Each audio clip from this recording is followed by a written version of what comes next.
Serial வந்து remake அப்படின்னு சொல்லும்போது உங்களுக்கு லைக் பை எனி சான்ஸ் கொஞ்சம் புரிஞ்சுக்கிறதுக்காக அந்த சீரியல் பாத்தீங்களா? டெஃபினெட்லி பார்த்துட்டு இருக்கேன். ஓகே. என்னெல்லாம் கத்துக்கிட்டீங்க அதுல இருந்து? ஜஸ்ட் ஃபார் கேரக்டரைசேஷன் எப்படி ப்ராஜெக்ட் அந்த கூட்டு குடும்பத்துல என்னென்ன கேரக்டரைசேஷன் இருக்கோ அதுக்காக நான் பார்த்துட்டு இருக்கேன். But when they narrated the story அப்போ அவங்க சொல்லுது கம்ப்ளீட் ஸ்டோரி இங்க we are not taking from that project but only the characterization we are taking and this the main content மட்டும்தான் எடுத்துட்டு இருக்கேன். ஓகே.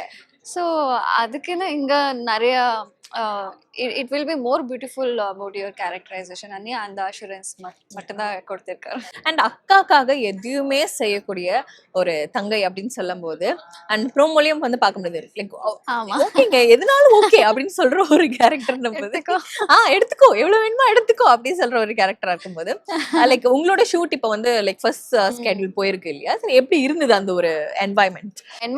ரொம்ப நல்லா இருக்கு. everybody were very friendly and homely feel கொடுத்திருக்காரு.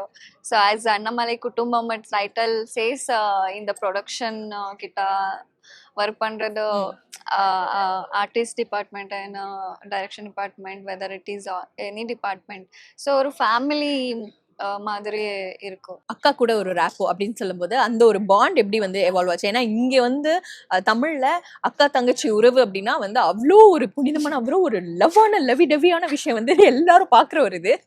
ஸோ உங்களுக்கு அது எப்படி ஒர்க் அவுட் ஆச்சு?